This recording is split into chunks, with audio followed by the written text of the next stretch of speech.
आज की जो क्लास है हमारी, ये क्लास है NTA UGC net social work जो जून 2022 में एग्ज़ाम होने वाला है उससे संबंधित। यूनिट नंबर फर्स्ट से हम कुछ महत्वपूर्ण प्रश्नों पर चर्चा कर रहे हैं। आज हमारा प्रश्न 8 है।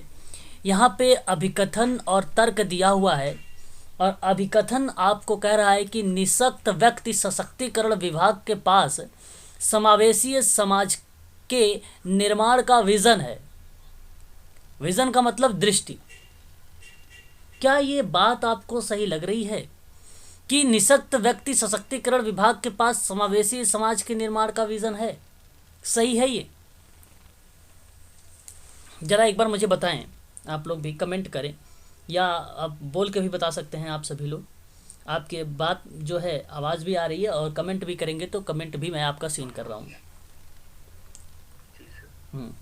सही है। निःशक्त व्यक्ति सशक्तिकरण विभाग के पास समावेशी समाज के निर्माण का विजन है। ये स्टेटमेंट सही है।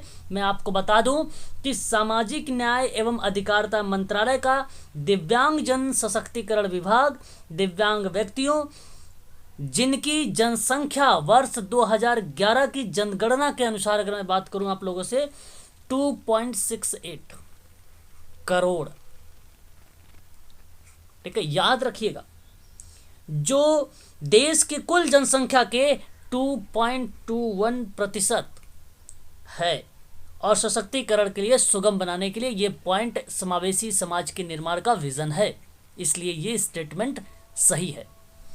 वहीं अगर हम बात करते हैं कि यह विभाग दिव्यांगता और निःशक्तताओं में युक्त व्यक्तियों से संबंधित मामलों में एक न्यूडल एजेंसी के रूप में कार्य करती है, बिल्कुल करेक्ट जवाब, सही जवाब होगा।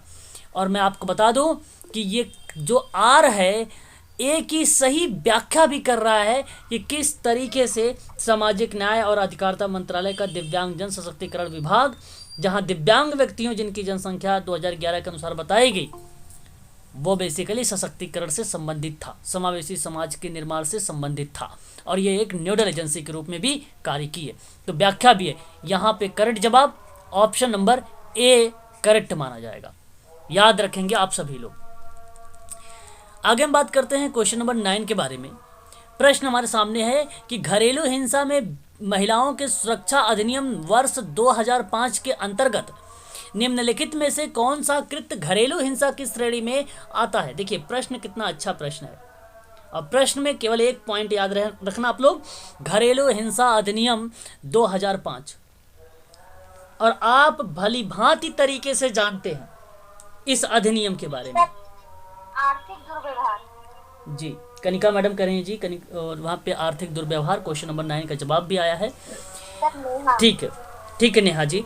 तो मैं अगर आपसे बात करूं कि घरेलू हिंसा से महिला संरक्षण अधिनियम जो है, ध्यान रखिएगा आप सभी लोग, ये अधिनियम 2005 का है। ये अधिनियम की बात करता हूं तो 2005 का है। तो किसी महिला का शारीरिक, मानसिक, भावनात्मक, मौखिक, मनोवैज्ञानिक या यौन शोषण किसी ऐसे व्यक्ति द्वारा किया जाना जिसके साथ महिला के पारिवारिक संबंध हैं, घरेलू हिंसा में उनको शामिल किया गया है। लेकिन कृत्य घरेलू हिंसा की श्रेणी में कौन आता है? तो मैं आपको बता दूं, आर्थिक दुर्व्यवहार आता है, ना कि बुजुर्ग के साथ दुर्व्यवहार, ना कि बच्चों के साथ दुर्व्यवहार, ना कि नशाखोरी का दुर्व्यवहार। याद रखिएगा 2005 का ये है। ध्यान रखेंगे, इंपॉर्टेंट चीजें हैं ये आप सभी के लिए। ठीक है, आगे बढ़ते हैं इसी क्रम में। क्वेश्चन नंबर 10 अच्छा प्रश्न है हमारे सामने। प्राथमिक कक्षाओं में पोषण समर्थन का राष्ट्रीय कार्यक्रम कब प्रारंभ हुआ? क्वेश्चन नंबर 10 का जवाब 1995। ओके। पोषण समर्थन का राष्ट्रीय कार्यक्रम कब प्रारंभ हुआ? ये हमारे सामने सवाल, और इनका जवाब है 1995। तो अगर आप कह रहे हैं तो बहुत सही जवाब बता रहे हैं आप लोग, यही आपका करेक्ट जवाब है। आपको मैं एक चीज बता दूं कि हाल ही में नीति आयोग ने भारत में पोषण पर त्वरित प्रगति भी किया है, जिसको पोषण अभियान पर तीसरी प्रगति की रिपोर्ट जारी की है। आप अच्छे तरीके से इसके बारे में जानते भी होंगे। राष्ट्रीय पोषण मिशन नीति आयोग द्वारा तैयार की गई थी, जो राष्ट्रीय पोषण रणनीति द्वारा समर्पित थी। और इस रणनीति का उद्देश्य था कि वर्ष 2022 तक भारत को कुपोषण से मुक्त कराना था। भारत को कुपोषण से मुक्त कराना था। ध्यान रखिएगा, ये इंपॉर्टेंट चीजें हैं आपके लिए, ठीक है। इसमें अगर हम बात करते हैं तो आईसीडीएस की भी भूमिका होती है। व्यवहार परिवर्तन और पूरक भोजन की खुराक दोनों का उपयोग करके पूरक आहार में सुधार करना था। सामाजिक निर्धारकों के साथ लड़कियों और महिलाओं में निवेश की दिशा में काम करना था, जिसे बच्चों में शिक्षा, जल्दी शादी और गर्भावस्था को कम करना था। गर्भावस्था के दौरान और बाद में देखभाल और सुधार करना था। जल की गुणवत्ता में सुधार करना था। तो ये स्टेटमेंट आपका सही था और इसी की स्थापना सन 1995 में की गई थी। याद रखेंगे, इंपॉर्टेंट चीज़ है ये भी। क्वेश्चन नंबर नेक्स्ट बात करेंगे 11 पर, जुवेनाइल जस्टिस के बारे में। अच्छा प्रश्न है। Juvenile justice care and protection act 2015 के अनुसार बाल कल्याण अधिकारी किसी बच्चे की सुरक्षा और देखभाल की जरूरत के संबंध में जो रिपोर्ट पेश करता है उसे क्या कहते हैं? आपको बता दूं, juvenile justice care and protection of children act जो एक आया था 2000 में आया था, आप जानते हैं उसके बारे में। उन बच्चों से संबंधित है जिनमें कानूनन अपराध किया हो और वे बच्चे जिन्हें देखभाल और संरक्षण की आवश्यकता होती हो। तो इस एक्ट में बच्चों के अधिकारों पर संयुक्त राष्ट्र सम्मेलन यूएनसीआरसी का पालन करने के लिए लाया गया था, जिसको 1992 में भारत में बनाया गया। यह इस प्रकार से माना जाता है, ऐसा कहा जाता है। तो ये juvenile justice care and protection जो बिल या एक्ट है, ये बेसिकली 2015 का है। इंट्रोड्यूस करवाया था इसको मेनका गांधी ने, ministry of human and child development की थी उस समय, इंट्रोड्यूस इन्होंने करवाया था। और यहाँ जो करेक्ट जवाब होगा क्वेश्चन नंबर 11 का, वो आपका करेक्ट जवाब माना जाएगा आप लोगों का सामाजिक जांच की रिपोर्ट को, सामाजिक जांच की रिपोर्ट को पेश किया था, यही आपका करेक्ट जवाब हो जाएगा। इसमें एफआईआर वगैरह की कोई भूमिका नहीं थी। किशोर बेसिकली किशोर न्याय बच्चों की देखरेख संरक्षण अधिनियम, इसको हिंदी में कहा जाता है, ठीक है, आप ध्यान रखेंगे। और इसके अंतर्गत आपको पता है पहले अध्याय में प्रारंभिक की चीज़ों के बारे में बताया गया था, और साथ ही साथ अगर मैं बात करूं तो एक परिव्यक्त बालक कहा गया था उस, और एक दत्तक ग्रहण के बारे में बात की गई थी, ठीक है, प्रशासक के बारे में बात की गई थी। इस चीज़ को भी आप लोग थोड़ा सा ध्यान रखिएगा, अच्छी चीज़ें थी ये। आगे बात करते हैं क्वेश्चन नंबर 12 के बारे में। क्वेश्चन नंबर 12 कहता है कि सामाजिक रूप से वंचित समूहों की आर्थिक वृद्धि की सामान्य प्रक्रिया में लाभान्वित होने की संभावना होती है। क्या ये बात सही लग रही है? बताइए एक बार। सामाजिक रूप से वंचित समूहों की आर्थिक वृद्धि की सामान्य प्रक्रिया में लाभान्वित होने की संभावना होती है। आर्थिक वृद्धि की सामान्य प्रक्रिया से सामाजिक रूप से वंचित जो समूह के लोग हैं, क्या होने की संभावना होती है? नहीं, गलत जवाब। नहीं होगी। आर्थिक अगर सामाजिक लिखता तो आप कहते होते, अगर आप सामाजिक कहते तो मैं मान लेता, लेकिन आर्थिक बोल रहे हो आप, पैसे को लेकर बात कर रहे हो, फाइनेंस को लेकर बात कर रहे हो, वंचित समूहों को केवल, तो कहां से होगी? तो सामाजिक पिछड़ा हो गया ना फिर तो, अगर आर्थिक तो बढ़ावा दे रहे हो आप। सामाजिक आर्थिक सांस्कृतिक का नाम लेते तो मैं मान जाता, ठीक है भाई, लेकिन गलत जवाब। अच्छा, सामाजिक रूप से वंचित समूहों के पास अन्य निर्धनों की तुलना में विविध प्रकार के संसाधन होते हैं क्या?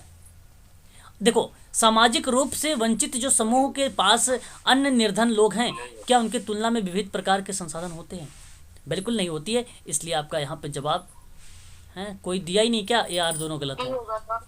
अच्छा, डी दिया हुआ, देखो डी दिया हुआ है, हाँ दोनों सही नहीं है। यहाँ पे इस तरीके से लिखा, ऑप्शन नंबर डी करेक्ट हो जाएगा। क्वेश्चन नंबर 12 का प्रश्न को अच्छे से पढ़ें, जल्दबाजी ना करें आप लोग। इजी है प्रश्न, सारे के सारे आप सरल तरीके से कर लेंगे। प्रश्न यहाँ पे देखिए, महिलाओं के विरुद्ध हिंसा से मामले में है, अब बताइए जरा, तेजाबी तेजाबी हमलों से निपटने के लिए आईपीसी में कोई विशिष्ट धारा नहीं है क्या? क्या ये सही है गलत है? गलत है सर। देखिए, प्रश्न को आपको अच्छे से समझना है, ये बहुत अच्छा प्रश्न है। तेजाबी हमलों के विरुद्ध हिंसा के मामले में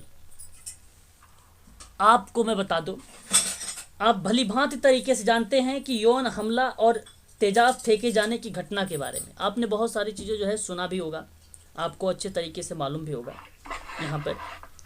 लेकिन यहाँ केवल एक चीज़ मेंशन किया गया है, ठीक है, तेजाबी हमलों से निपटने के लिए आईपीसी में कोई विशिष्ट धारा नहीं है।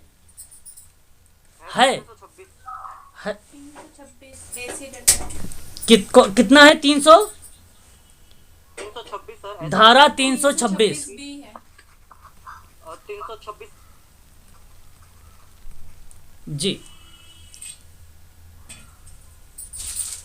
धारा 326 बी है। अब आपको 326 जी 326 तो एसिड अटैक है सर, और 326 B try to acid attack है सर आईपीसी में, अच्छा चैप्टर नंबर 16। 6 में। तो यहाँ अगर हम बात करते हैं आईपीसी की धारा में, जब कोई व्यक्ति किसी पर तेजाब के द्वारा चोट पहुंचाने के उद्देश्य से हमला करता है या हमला करने का प्रयास करता है तो वह व्यक्ति भारतीय दंड संहिता की धारा 326 के अंतर्गत अपराधी होगा। इस बात से आप अच्छे तरीके से जानते हैं। तो यहाँ कहा है कि कोई विशिष्ट धारा नहीं है, तो आपको सही का चुनाव करना है, ये तो गलत है। अच्छा, पारिवारिक प्रतिष्ठा के नाम पर हत्या में एक स्त्री लड़की को अपने माता पिता की इच्छा के विरुद्ध विवाह करने पर मौत के घाट उतार दिया जाता है। पारिवारिक प्रतिष्ठा के नाम पर सही सर। सही है सर। हत्या में एक स्त्री या लड़की को अपने माता पिता की इच्छा के विरुद्ध अगर विवाह करने पर मौत के घाट उतार दिया जाता है तो ये कथन स्टेटमेंट सही है, तो ये आपका करेक्ट माना जाएगा। Very good. दूसरा देखो, ध्यान से आपको पढ़ना है। महिलाओं को सामान्यतः उनके परिचित ही प्रताड़ित और क्रमित करते हैं। आक्रमित आक्रमित आक्रमित सही है सर। महिलाओं को सामान्यतः उनके परिचित ही प्रताड़ित और आक्रमित करते हैं, तो आपका ये स्टेटमेंट सही है, यानी ये भी राइट है। अच्छा, महिलाओं के अपहरण का सबसे महत्वपूर्ण उद्देश्य विवाह और यौन संबंध बनाना होता है। महिलाओं के अपहरण का सबसे महत्वपूर्ण सही उद्देश्य, है सर। ये आपका सही है। कसी हो जाएगा 2, 3 और 4। 2, 3 और 4 ऑप्शन में दिया हुआ है सी। क्वेश्चन नंबर कौन सा था ये? 12, 13 का सी करेक्ट जवाब। Very good. आगे देखिए। अब आपको बताना है कार्यक्रम कौन किससे फोकस करता है, मतलब किस चीज पर है, उद्देश्य उसका क्या है।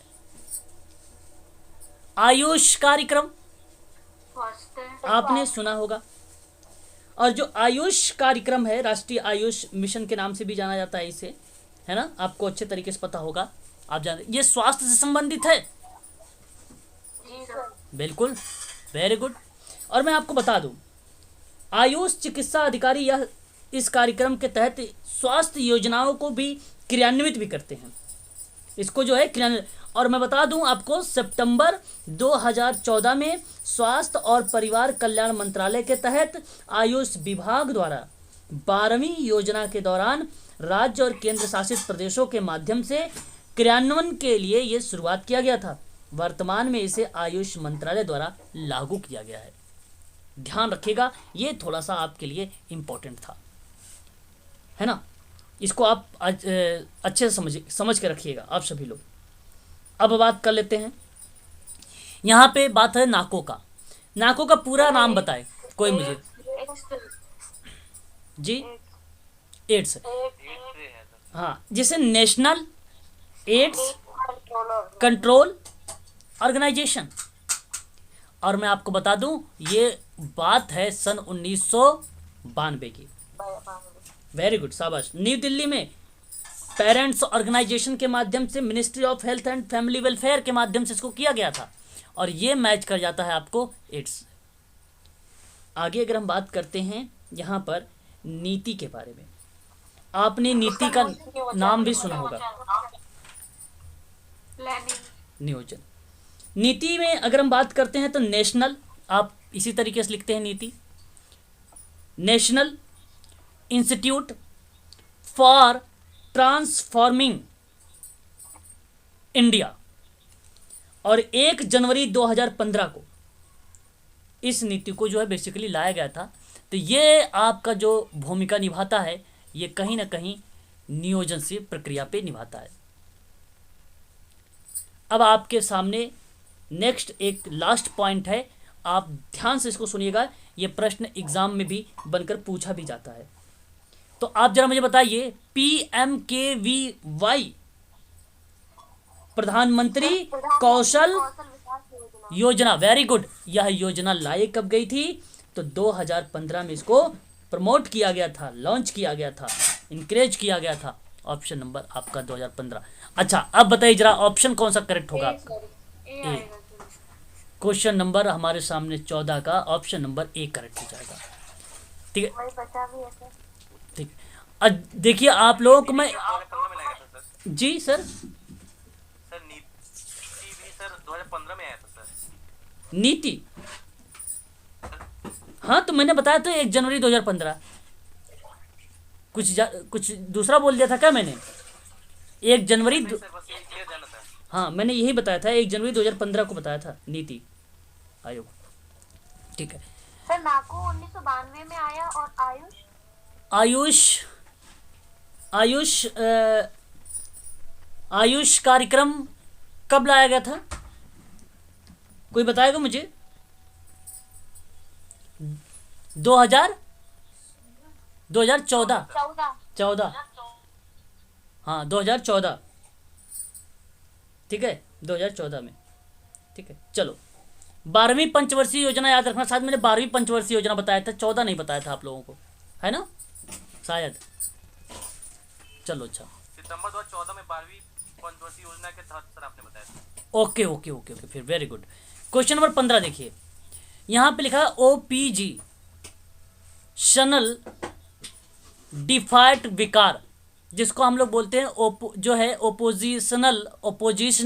अच्छा यहाँ पे ODD का पूरा नाम लिख दिया है, जो है ओपोजिशनल डिफॉल्ट विकार है ये, जो बाल्यावस्था में होने वाली एक व्यवहारगत समस्या है जिससे सतत अवज्ञा और शत्रुभाव होता है।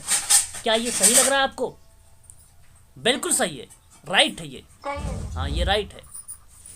अच्छा ODD मतलब यही है, ओपोजिशनल डिफॉल्ट विकार है ये, व्यवहारगत विकारों के समूह का एक भाग है जिसमें आचरण संबंधी विकार और अटेंशन डेफिसिट हाइपर एक्टिविटी विकार। आपको देखिए ADHD याद रखिएगा, अटेंशन डेफिसिट, ठीक है, हाइपर एक्टिविटी डिसऑर्डर। इसकी शुद्ध हिंदी है अवधान छीन, अवधान छीन, अति सक्रियता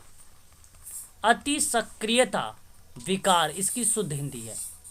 ठीक है याद रखिएगा ADHD, तो ये करेक्ट। अवधान छीन अति, यहाँ पे देखिए मैंने स्क्रीन पे लिखा है attention deficit hyper activity disorder, screen पे लिखा हुआ है। ठीक है मैडम, चलिए आगे देखें, अब ऑप्शन नंबर सी करेक्ट हो जाएगा, क्वेश्चन में ही लिखा हुआ है। शायद मुझे लग रहा है आप लोग क्वेश्चन नहीं देख रहे, काम कुछ घर में कर रहे होंगे और ऐसी आवाज़ सुन रहे हैं, है ना, तो वो इस क्वेश्चन में ही लिखा हुआ था। आगे देखिए, समाज कार्य सामाजिक न्याय को बढ़ावा देता है, क्या ये सही है? बिल्कुल सही है, ठीक है। समाज कार्य सामाजिक न्याय को बढ़ावा देता है। समाज कार्य सभी लोगों को समाज द्वारा स्वीकृति, उनकी इच्छा के अनुसार विधि से उनके व्यक्तित्व विकास का समान अवसर प्रदान करता है। देखिए ये दोनों सही है। हाँ। अब बताइए जरा मुझे, इसकी व्याख्या हो रही है क्या? हाँ सर, तभी तो यहाँ पे अवसर प्रदान हो रहा है, तो ऑप्शन नंबर सी करेक्ट जवाब हो जाएगा। वेरी गुड, ये आपका सी वाला करेक्ट मान लिया जाएगा। आगे बढ़िए, सरल प्रश्न सरल है, कोई ऐसा प्रश्न नहीं है जो टफ आपको लगेगा। ठीक है, आगे बात करते हैं। देखिए, निम्नलिखित योजना में व्यावसायिक यौन शोषण हेतु महिलाओं और बच्चों की तस्करी के निवारण से संबंधित बताइए जरा। सर बी स्वाधार। स्वाधार योजना, उज्ज्वला योजना। उज्ज्वला योजना, ओके सी सर सी। ठीक है। स्वाधार योजना क्या है, मालूम है किसी को? देखिए, स्वाधार योजना अगर हम बात करते हैं, महिला और बाल विकास मंत्रालय द्वारा कठिन परिस्थितियों में रह रही महिलाओं के लाभार्थ प्रायोजित योजना है ये, और ये 2001 और 2002 में इसको स्टार्ट किया गया था। इस योजना के अंतर्गत वेश्यावृत्ति, रिहा कैदी, प्राकृतिक आपदा अथवा अन्य किसी भी प्रकार का बेघर और बेसहारा पीड़ित महिलाओं को स्वाधार गृह लाया जाता था। इतनी बात तो क्लियर हो गई होगी आप लोगों को, नोट भी करते रहिएगा स्वाधार योजना में। और किसी ने मेरे से बोला था अभी भी उज्ज्वला योजना, और उज्ज्वला योजना के बारे में अगर हम लोग बात करते हैं तो प्रधानमंत्री एक उज्ज्वला योजना है, जैसे कि आप सभी लोगों को पता है। मैंने आज एक वीडियो बनाया था, अगर देखा होगा तो अच्छी बात है, नहीं देखा होगा तो कोई नहीं, आप दोबारा से सुन लीजिए। 2016 में लॉन्च किया गया, और बेसिकली यहाँ पे एलपीजी कनेक्शन प्रदान करने की बात की गई थी, जीवाश्म ईंधन को कम करने की बात की गई थी, ये था इससे संबंधित। अब बात आती है यहाँ पर ऑप्शन नंबर ए के बारे में, अंबेडकर हस्तशिल्प विकास योजना। आप इसके बारे में भी जानते हैं क्या, क्या है ये, कोई बताना चाहेगा? भाई, अंबेडकर हस्तशिल्प विकास योजना का शुभारंभ जी, तो ये स्किल डेवलपमेंट वाली योजना होगी ना? हस्तशिल्प, हाँ, यहाँ पे स्किल डेवलपमेंट करना है। जैसे मैं वही बता रहा हूँ कि इस योजना के माध्यम से लड़कियों को निःशुल्क सिलाई और ब्यूटी पार्लर का प्रशिक्षण दिया जाता था इस योजना के अंतर्गत। प्रशिक्षण, ट्रेनिंग दी जाती है। ट्रेनिंग, हाँ, ट्रेनिंग, ठीक है। और याद रखिएगा, इसमें अगर हम बात करते हैं तो हस्तशिल्प विकास योजना के तहत ये बेसिकली जब सबसे शुरुआत में आया था 2001 और 2002 में इसको भी लॉन्च किया गया था, और बाद में इसको अगर हम बात करते हैं ड्यूरेशन को जो बढ़ाने की बात की गई थी 2015-2016 तक रखी गई थी, इसमें इसका ड्यूरेशन एक प्रकार से बढ़ाने के लिए। तो ये भी कहीं ना कहीं एक इम्पॉर्टेंट चीज़ें हैं। फाइनेंशियल में भी इंटरवेंशन करता था, एक प्रकार से वित्तीय हस्तक्षेप करता था, सोशल हस्तक्षेप होती थी, टेक्नोलॉजी में भी इसमें जो है वृद्धि की जाती थी, जिसमें महिलाओं को ट्रेनिंग दिया जाता था, इसके संबंध में था। नेक्स्ट अगर हम बात करते हैं यहाँ पर, ठीक है, स्वास्थ्य बीमा योजना। अब ये राष्ट्रीय स्वास्थ्य बीमा योजना क्या है? 2018 में लॉन्च की गई है। ओके, अटल पेंशन योजना के तहत इन्होंने बताया है, मनमोहन सिंह के द्वारा इसको लॉन्च किया गया था। एक बात ध्यान रखिएगा आप सभी लोग इस चीज़ को, और 2008 में लॉन्च किया गया ये राष्ट्रीय। यहाँ पे अपनी सभी सामान्य बीमारियों का इलाज करा सकें, इस तरीके की बात। आप अब मुझे बताएं, आप सभी के बारे में थोड़ा थोड़ा जान लिए, तो बताइए जरा, बच्चों और महिलाओं की तस्करी के निवारण से संबंधित में कौन था? स्वाधार था कि उज्ज्वला था कि अंबेडकर था कि हाँ, ऑप्शन नंबर बी करेक्ट जवाब हो जाएगा। ऐसे अगर आप जब ऑप्शन पे भी थोड़ा सा फोकस करेंगे तो ऑटोमेटिक आपको आंसर मिल जाएगा।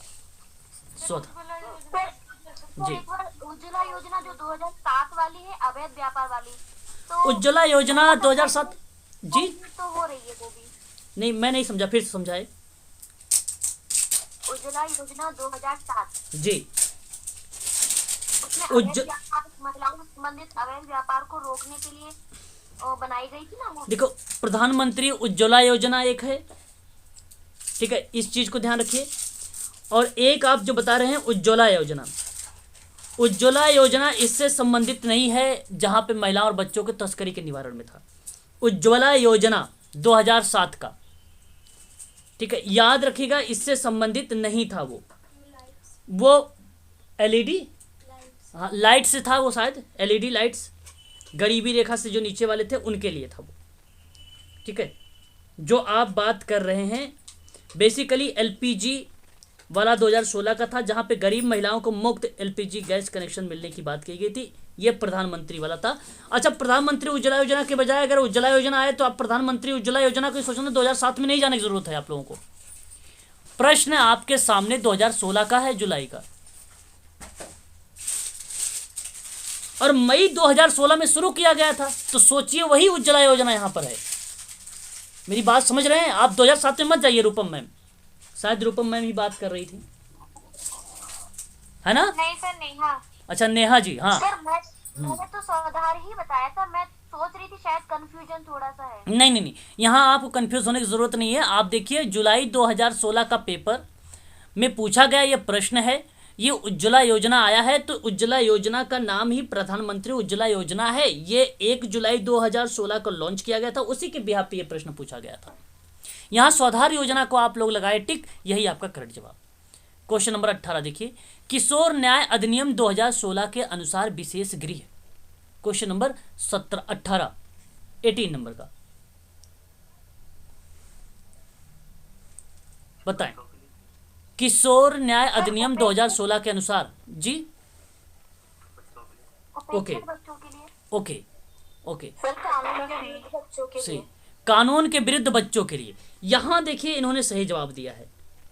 अगर हम बात करते हैं किशोर न्याय बच्चों के देखरेख और संरक्षण आदर्श नियम 2016 के नियम में 10(5) के अनुसार बताया गया था कि 16 वर्ष या उससे अधिक आयु के विधि से संघर्षरत बच्चे द्वारा जघन्य अपराध करने के मामले में बाल कल्याण पुलिस अधिकारी द्वारा बच्चे को किशोर न्याय बोर्ड के समक्ष प्रस्तुत किया जाएगा। यही सही जवाब है, कानून के विरुद्ध बच्चों के लिए था। यह ऑप्शन नंबर सी करेक्ट रहेगा। यहां पे सी वाला करेक्ट रहेगा। समझ में आया ना? ये काफी अच्छा प्रश्न था हमारे लिए। Question number 19, very very most important, पर्यावरण सुरक्षा संबंधी निम्नलिखित अधिनियम के बारे में प्रश्न पूछा गया। कालक्रम के अनुसार पूछा गया है आप लोगों से प्रश्न। ये हमारे सामने प्रश्न ये है कि जल प्रदूषण निवारण तथा नियंत्रण अधिनियम कब लाया गया? 1974। कब? 1974। Very good. और आपको बता दूं कि जल प्रदूषण निवारण और नियंत्रण के प्रयोजन के लिए विशेष रूप से तैयार किया गया था। इसका उद्देश्य ये था कि जल का स्वास्थ्य परकता को बनाए रखना है, स्वास्थ्य परकता को बनाए रखना है। वहीं वायु प्रदूषण निवारण और नियंत्रण अधिनियम के बारे में बात करें तो यह अधिनियम लाया गया था 1986। नहीं, वायु प्रदूषण की बात हो रही है।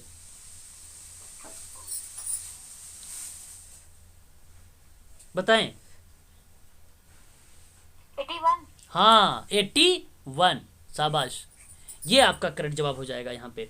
तो आप ध्यान रखें आप सभी लोग, ये बेसिकली जो बनाया गया था यह अधिनियम मोटर गाड़ियों और अन्य कारखानों से निकलने वाले धुएं और गंदगी का जो स्तर था उसको निर्धारण करना और उसे नियंत्रित करने का प्रावधान बताया गया था। इसमें 29 मार्च 29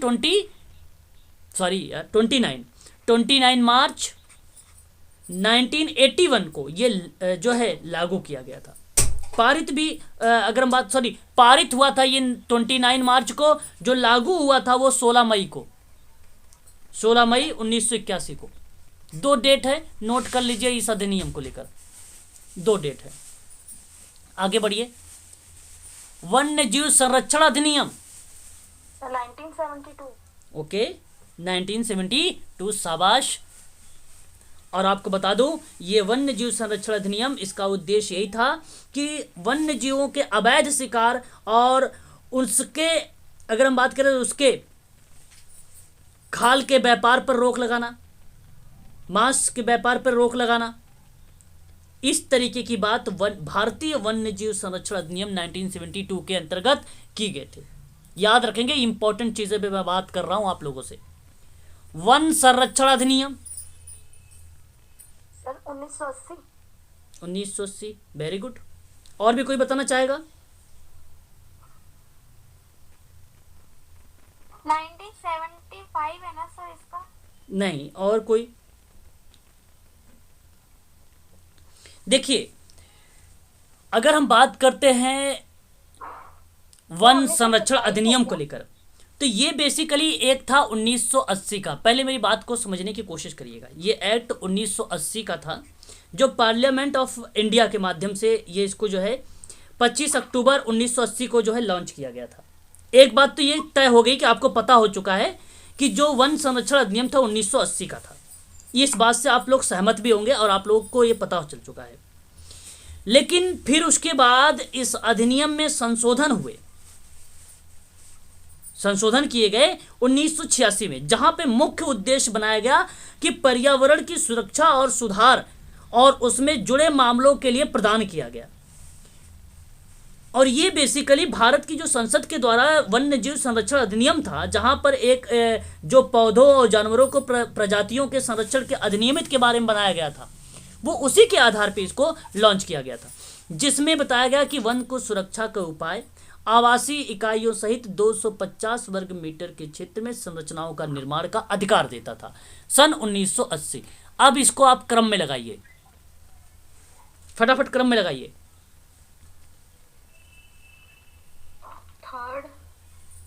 थर्ड। अगर आप यहाँ पे थर्ड कर रहे हैं तो ऑप्शन नंबर आपका है ए सर। किसी ने थर्ड बोला, किसी ने ए। अच्छा, पहले तो देखो 3 आएगा, 3, उसके बाद आपका आएगा यहाँ पर 1, फिर उसके बाद आपका आएगा 4, फिर उसके बाद आपका 2। ये यहाँ पे तो भाई थर्ड कहाँ से होगा मैडम? इतने बताने के बाद भी आप गलत कर रहे हैं ना, तो गलत। ऑप्शन नंबर ए करेक्ट हो जाएगा आपका यहाँ पे। थर्ड सीक्वेंस वाला पहले आएगा ना। अच्छा, तो ये देख लीजिए, मुझे मैच करने के लिए मैं आपसे पूछ रहा हूँ, आप मेरे से पूछ रहे हो, हैं गजब है। चलिए, अच्छा, HIV के निदान हेतु प्रयुक्त पुष्टिकारी परीक्षण कौन सा? देखिए, HIV के लिए एलिसा। Very good. एलिसा आएगा। मैं आप लोगों से एलिसा का ही फुल फॉर्म जानना चाहूंगा, कोई मुझे बताइए जरा फुल फॉर्म एलिसा का।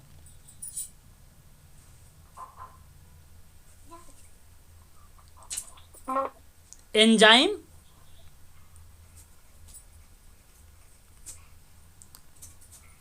लिंक्ड, आप लोग बोलिए थोड़ा सा। इम्यूनो एसे, शाबाश। ये इसका फुल फॉर्म याद रखिएगा आप लोग, ब्लड टेस्ट है ये, ठीक है, याद रखिएगा एलिसा। क्वेश्चन नंबर यहाँ पे सही जवाब ए। किशोर न्याय बोर्ड डैश के मामले से संबंधित है। बताइए किससे संबंधित है किशोर न्याय बोर्ड? कानून के विरुद्ध बच्चे। किशोर न्याय बोर्ड, ठीक है। और कोई लोग बताएं जरा। कानून के विरुद्ध के बच्चे। देखिए, ये किशोर न्याय बोर्ड वही है जो किशोर न्याय अधिनियम 2000 के अंतर्गत किशोर न्याय बोर्ड कानून का उल्लंघन करने वाले किशोरों के मामले से संबंधित अथॉरिटी बनाया गया था, और उस समय किशोर न्याय बोर्ड का गठन हुआ। तो किशोर कानून के इस लक्ष्य को दर्शाता है कि IPC, जिसको दंड प्रक्रिया संहिता के अंतर्गत मजिस्ट्रेट को मिले अधिकार ही किशोर न्याय बोर्ड को भी मिले अधिकार होते हैं। तो ऐसे में कानून के विरुद्ध के बच्चों को, ऑप्शन नंबर जिन्होंने बी बोला था अभी, उनका सही जवाब है ये ऑप्शन नंबर बी यहां पर। अच्छा, नियमित देखभालकर्ता को राहत प्रदान करने हेतु बीमार अथवा दिव्यांग के लिए कुछ घंटे अथवा सप्ताह हेतु निर्मित अल्पकालिक अथवा अस्थायी देखभाल डैश कहा जाता है। ओके ओके ओके, चलिए, और भी कोई लोग जरा जवाब देना ही, आप लोग कमेंट कर रहे हैं, नहीं जवाब दे रहे हैं। ओके, नियमित देखभालकर्ता को राहत प्रदान करना।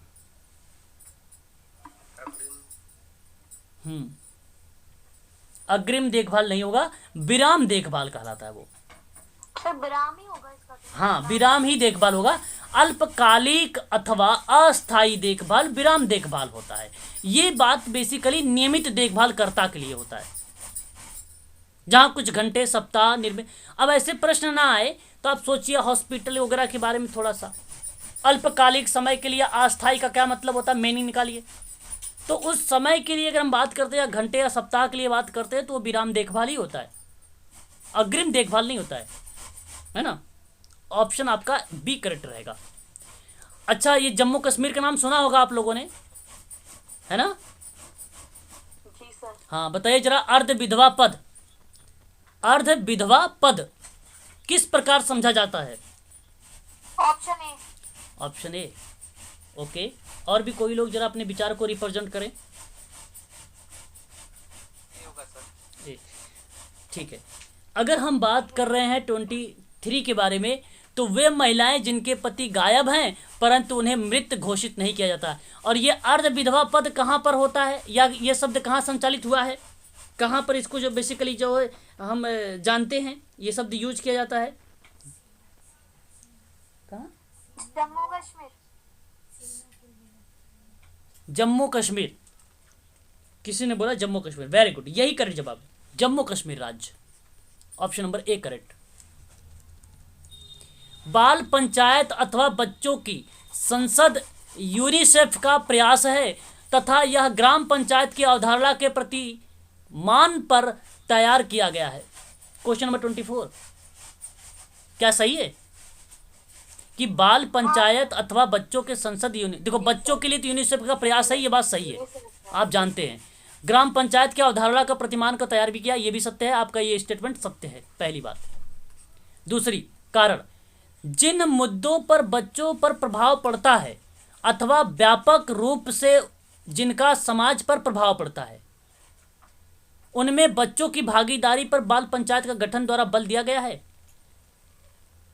हाँ सर। दिया सही गया, है सर। ये भी और सत्य है। व्याख्या भी कर रहा है।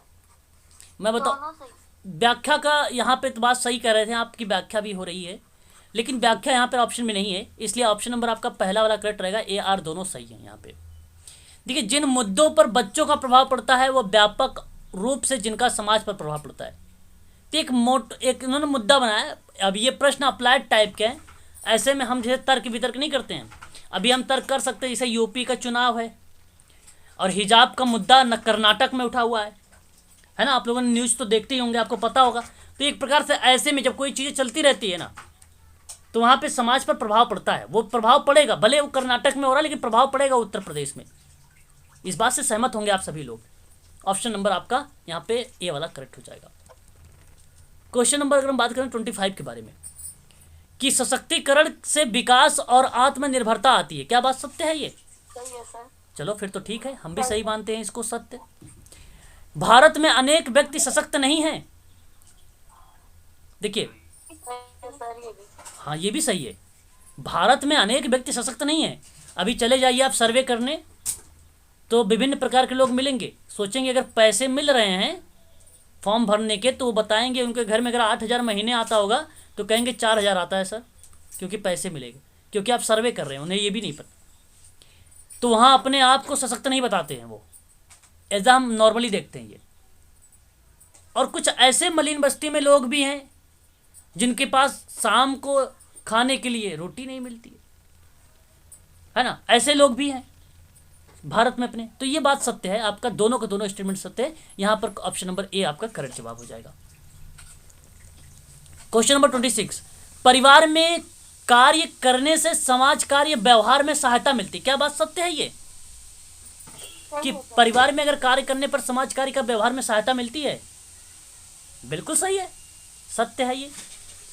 और सामाजिक कार्यकर्ता को सेवार्थी की पृष्ठभूमि अवश्य समझनी चाहिए, बिल्कुल समझनी चाहिए। हाँ, अगर नहीं पृष्ठभूमि समझेगा तो काम कैसे चलेगा? अब पृष्ठभूमि कितने लोग जानते हैं, जरा बताएं, क्या क्या आता है पृष्ठभूमि में, बताएं। जैसे फैमिली सर, उसकी फैमिली नाम, बेसिक रूप से तो फैमिली पता, आयु, लिंग, शैक्षिक योग्यता। जब भी कभी आपसे फॉर्म वगैरह भरवाया जाए तो आप शुरुआत में नाम, पता, आयु, लिंग, शैक्षिक योग्यता, ठीक है, फिर उसके कार्य, ठीक है, हाँ उसकी प्रोफाइल।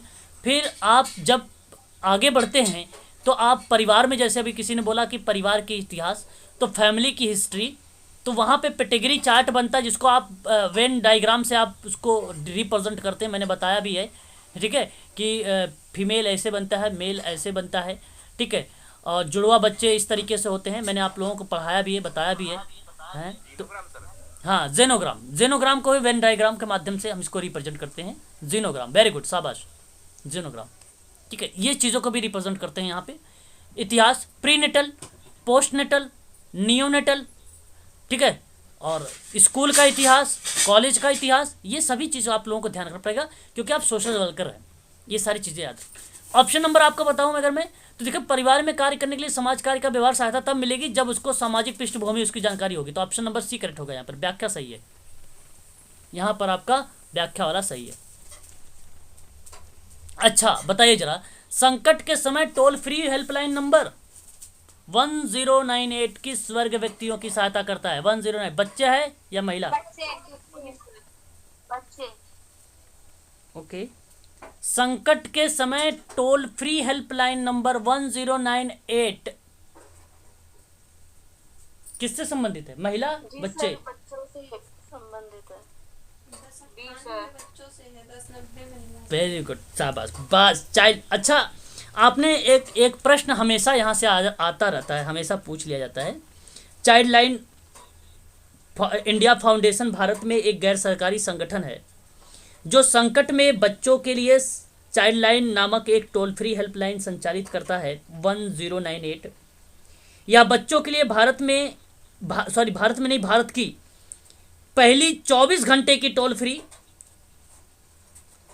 फोन आउटरीच सेवा थी और चाइल्ड लाइन 1098 सेवा पूरे भारत में उपलब्ध है। ठीक है, आप इसको ध्यान में रखेंगे, इंपॉर्टेंट चीज़ है ये। और यहाँ पे बाल यौन शोषण का शिकार हैं बच्चे, उनको देखा जाता है। गली के बच्चे और युवा सड़कों पर अकेले रह रहे हैं। ठीक है, अगर बच्चे सड़क पर अकेले रह रहे हैं तब भी अगर आप देख लिया तो आपने 1098 पे कॉल कर दिया करो।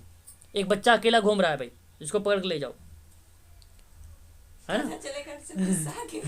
और ध्यान रहे ऐसे भी मत कर देना कि कोई बच्चा घूम रहा हो और बस बता दिया आपने ले जाओ इसको, ऐसे नहीं करना है, पहले उसको पूछ लेना है ना।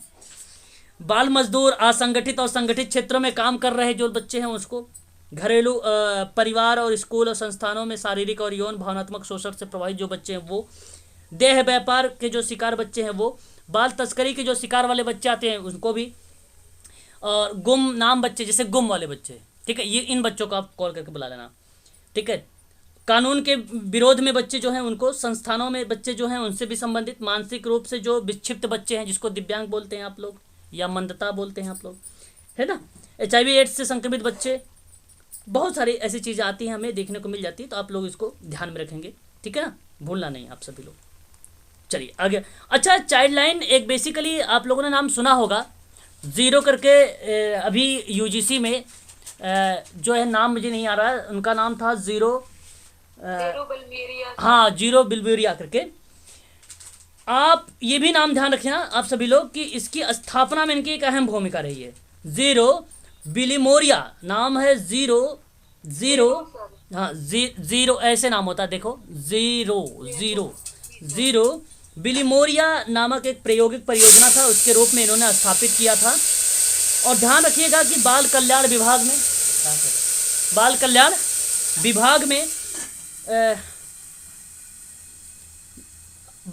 विभाग में Tata institute of social science Mumbai के एक प्रोफेसर थे ये, ज़ीरो बिलिमोरिया, इन्हीं के द्वारा किया गया। आवाज़ मेरी क्लियर है? शाबाश, चलो बहुत बढ़िया। तो ये थोड़ा सा ध्यान रखना, जो कि 2021 में ये प्रश्न भी पूछा गया था। ठीक है, चलिए आगे बढ़ते हैं, काफ़ी हमने चर्चा कर लिया इस प्रश्न पर। आगे बात करते हैं टीकाकरण मिशन जिसकी स्थापना बच्चों में रोगग्रस्तता और मृत्यु दर को कम करने के लिए की गई थी, वह है क्या? बताएं।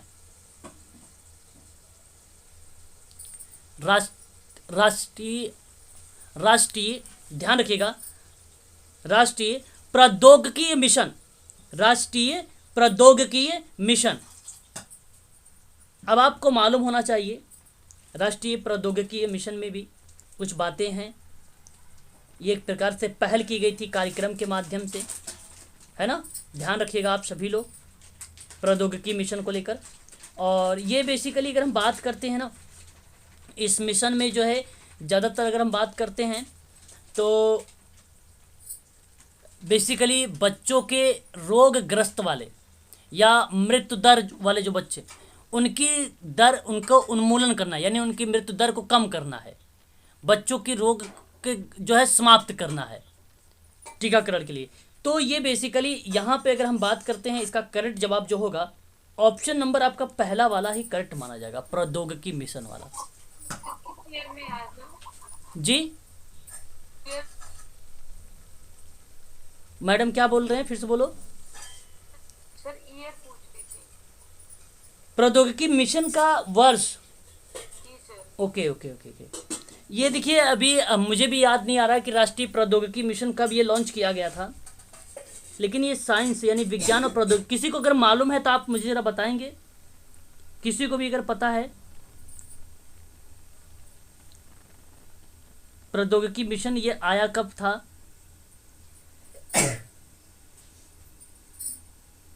चलिए इसको मैं अभी मैडम आपको ना देख के जो है सेंड कर दूंगा ग्रुप में, ठीक है। आगे बढ़ते हैं।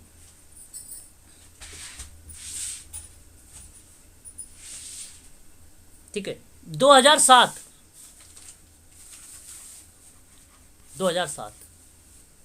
ठीक है, नोट कर लीजिए। राष्ट्रीय महिला कोष को डैश भी कहा जाता है, बताइए जरा। राष्ट्रीय महिला कोष, the national commission for women. Okay A. अगर हम बात करते हैं यहाँ पर राष्ट्रीय महिला कोष के बारे में, तो राष्ट्रीय महिला कोष के पहले थोड़ा सा बेसिक समझ लीजिए। सामाजिक आर्थिक विकास करने के लिए ग्राहक यानी क्लाइंट अनुकूलन प्रक्रिया में रिफायती दरों को, विभिन्न आजीविका समर्थन और आय उत्पादन गतिविधियों के लिए गरीब महिलाओं को सूक्ष्म ऋण प्रदान करने की बात की गई थी। और मैं आपसे कहूं तो इसका सही जवाब जो होगा national credit fund for women, option number B. Sohan sir का बी आया, संगीता मैडम का भी बी आया है, वेरी गुड, बी करेक्ट जवाब है। क्वेश्चन नंबर 30, निम्नलिखित में से कौन सा सामान्य तौर पर वृद्धावस्था में से संबंधित है।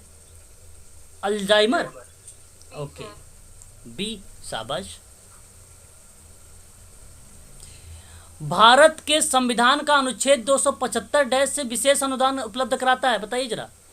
जनजातीय कल्याण, अनुच्छेद 275।